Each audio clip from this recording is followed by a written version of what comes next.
Those past months, all those diplomatic and military notions shattered in face of reality. But what is underneath it all, or befitting the terms of this war? What are the underground moral tunnels, if you will? Perhaps the one who best articulated this fear from moral misconceptions, Emmanuel Levinas, after that other war, remember?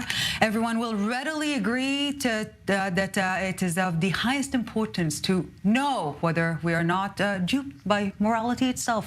So after long weeks of listening to respectful experts of war and peace and everything in between, we want to seek refuge with the experts of the mind and the spirit. But don't worry, we're not. It's not a kumbaya type of a thing. We're here to think together. This is all that is. So we're delighted to welcome here in the studio Anat Shapira, researcher at the INSS, Professor David Enoch, law and philosophy professor at the Hebrew University in Jerusalem, and Dr. Jeremy Fogel from the Department of Jewish Philosophy and Talmud at the Tel Aviv University. Gentlemen, thank you so very much for joining us here. We have asked you to come here today partially because of COVID, and I will explain. Because back then, we were all glued to all those scientists and biologists talking to us about viruses and exponential growth of pandemics and whatnot. And we failed to acknowledge perhaps the real discourse that didn't happen, right? The fact that the social contract was somewhat undermined, shattered, economic, society, the bedrocks of democracy, whatever. And I'm no philosopher, but I am an expert of emotional eating. And there is a similarity here in the sense that there's this abyss, right? And we're trying to fill it with data on military maneuvers and numbers and carbs, but it remains empty. Maybe because we're once again not conducting a moral discourse. So my first question to you would be, what are the moral questions we are not asking ourselves nowadays? Anat. Okay. I think the first question we need to ask ourselves is there an end that can or cannot justify the means?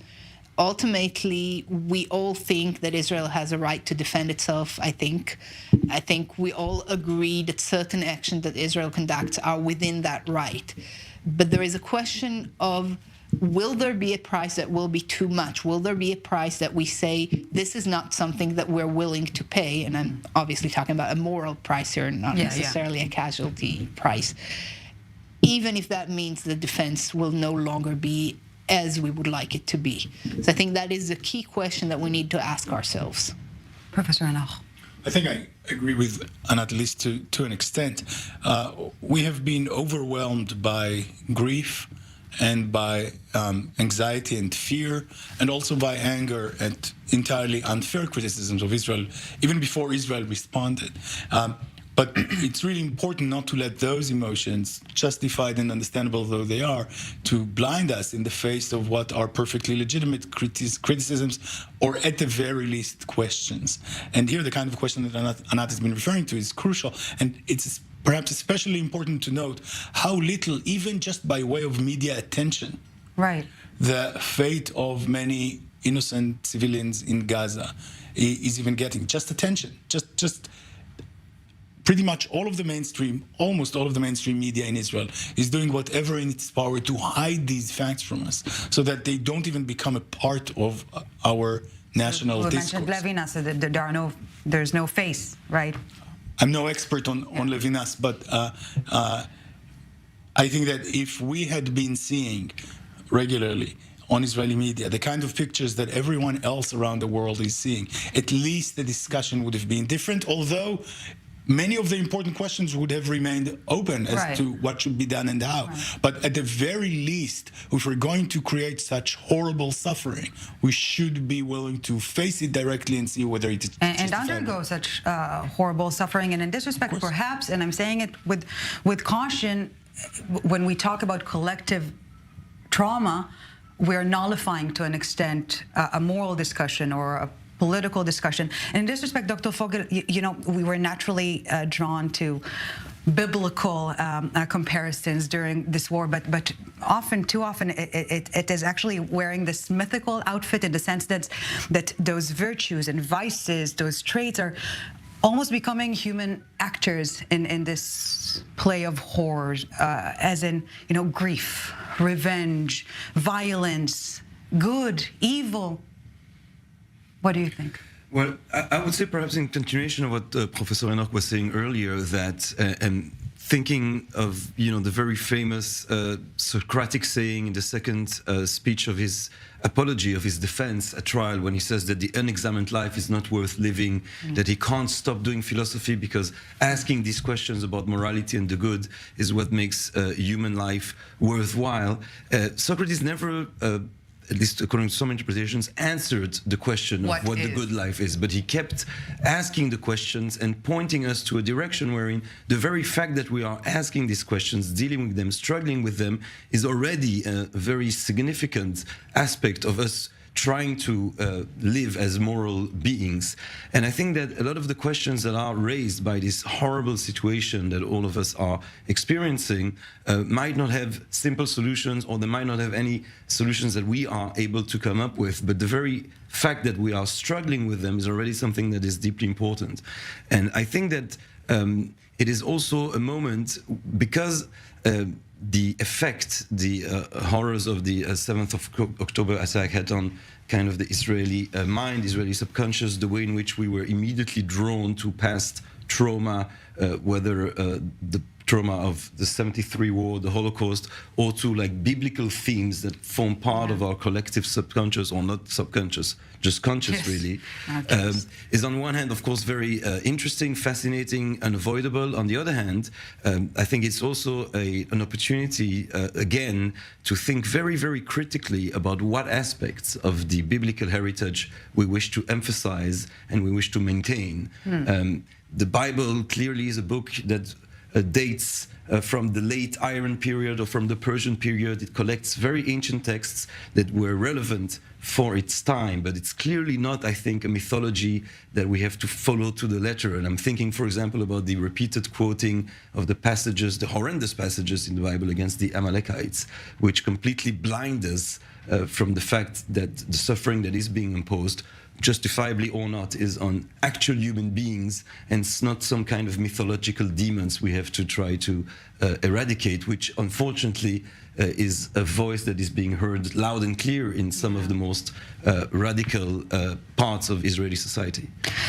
And yet, Anat Shapira, Dr. Fogel mentioned the term justice. And we're somewhat bewildered. We're perplexed by the fact that even though we feel we are right and we are just, it doesn't translate as such. How do you explain this tension? Because I will again use this, stupid, mundane anecdote. It's like, to me, it feels like that, when you're at the beach and you feel very unconscious, right? Because you're bare, but fully dressed with insecurities, and you think that all eyes are on you. But in fact, every single one is so self-conscious that no one is even looking at someone else. So maybe this sense of why can everyone understand that we're just, is signaling this inner insecurity in a sense. So I don't think it necessarily just signals inner insecurity. I think there are some elements to it that are inner insecurity, but I think there are also tangible realities to be dealt with. As Professor Enoch was mentioning before, I think part of the problem is that the rest of the world is seeing a very different picture than the one that people in Israel are seeing, and that creates a very different perception of the reality. And because the reality is what justifies the actions, the fact that we have a very different perception of reality leads to a very different perception of what is and isn't just. I think the other thing has to do with the fact that we in Israel have a very strong emotional connection to what happened. It's not just a logical perception of this is what has been done and this is what needs to be done in response. There is also an emotional element to it. We have been talking a lot, for example, about the threat of a war in the north. And one of the things that everyone is talking about a ground invasion, even though the missiles is a much bigger threat. And the reason for that is that the ground invasion, the actions that took place on October 7th, mark a massive event in the emotional identity of Israelis. This is about people not being safe in their own homes. Right. This is about parents having to hide children in cupboards. These are the sort of things that shape an emotional experience that leads to a sense of justice that people who view from the outside don't necessarily have and understand. Yeah, for us it was once again Jewish children are not allowed to cry, right? Please. May I intervene? So of course I agree that it's partly about perceptions and about emotional responses, but it is more complicated than that.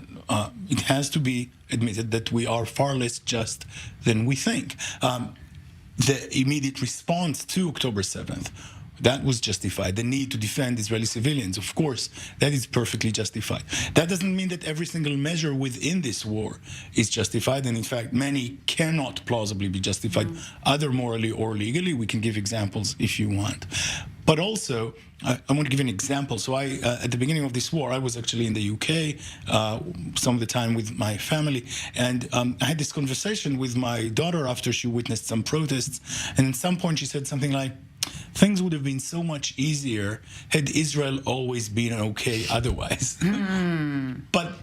But Israel has not. The suspicion towards Israel is entirely understandable given Israeli record. Even as we speak, forget for a second what's going on in Gaza, which I think is truly tragic, partly justified, not fully justified, and unbelievably complicated. What's going on these days on the West Bank, where there is nothing like a similar kind of security threat. There is some threat, obviously, but nothing like that. And yet, settler violence and the kind of arbitrary violence and abuse of force by Israeli soldiers, all of that is going on in Israel by Israeli forces or with the cooperation of Israeli forces all the time. That does not necessarily mean that the war in Gaza or main parts of it cannot be justified, but it means that we are not as just as we would like to think, and the world sees that as well. It's not a one-size-fits-all. We began this broadcast by talking about truth that was so grand on October 7th, and ever since some would fade. Yeah. If I may intervene, I think the point is to say that justice is not binary. It's not either you're just or you're not. It's a matter of degree. And to some extent, some actions can be justified, others may not. But it's not a binary question. But let's try to go back to perhaps more rigid definitions, because there's much talk, Dr. Fogel, about those two seemingly conflicting driving forces here, right? The drive or the power of death versus the drive or the power of life. This is how we often see this conflict, right. And we're not the first to see those two conflicting drives as the two drives that, are powering reality. I guess that the depiction of one side being affirmative of life and another side being affirmative of death, and one culture being a culture of life and another one being a culture of death, is something that might resound again from the Israeli perspective. I guess that from other perspectives, given just even the bare numbers, and given that many more people are dying on the non-Israeli side, it would perhaps seem like a quaint way for us to perceive things. It is the case, clearly, I guess, that aspects of Jewish culture are very much life-affirming. Other aspects are less life-affirming, particularly when the lives at hand are those of the enemies, or those perceived as enemies. I also want to say something in terms of just what struck me, at least, in terms of moral philosophy, and maybe that's something that Professor Enoch already knew before the war, but I was struck by how little my moral perception of the events relates to even my own emotions. There's this very famous theory of morality, emotivism, which basically says, to put it very simply, that our moral judgments are perhaps complex conceptualization of essentially emotional response. It's hooray or boo, and then you put it in very smart words, but that's basically what you do when you are making moral judgments. And I recognized in myself on the day of the 7th of October a lot of anger and even like a desire for revenge, an unfiltered kind of from the gut sense that we have to have revenge for this awful crime. And then you have another voice, maybe what Freud called the slow voice or the low voice of reason, which says, this needs to be calculated more rationally. A blind revenge, the pleasure in the suffering of the person you perceive as your enemy is not a way for us to find a path to a saner future for everyone living in this region. Unfortunately, we are nearing the end of our discussion. And again, we began this broadcast by contemplating on truth. And it seems that it is far from singular nowadays. So what do you do when there are so many truths? And it's not just that everyone's wrong. What do you do when everyone's right, Professor Enoch? Why do you think that everyone is right? There are facts. We don't always know them. We may have different perspectives on them, and sometimes it's really important to know what it feels like to be in different parts of a moral or violent or immoral interaction. But I suggest sticking to the facts when you can, sticking to the evidence, trying to maintain a rational discourse to the extent that it's possible. And Dr. Fogel mentioned something about revenge. I think that an urge for revenge is perfectly understandable. And I'm even willing to go as far as to say that it is in some sense justified in some circumstances. But there's a huge step between the initial urge and actually acting on it, and certainly acting on it politically, and certainly with a violent use of force that also leads to the death of civilians.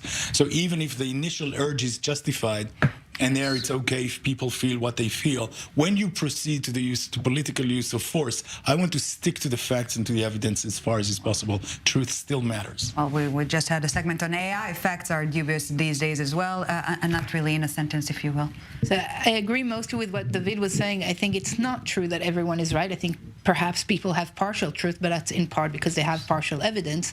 But I think that we should never give up on the search of the truth, and we should always question ourselves and whether we know the truth. Dr. Fogel, in one sentence.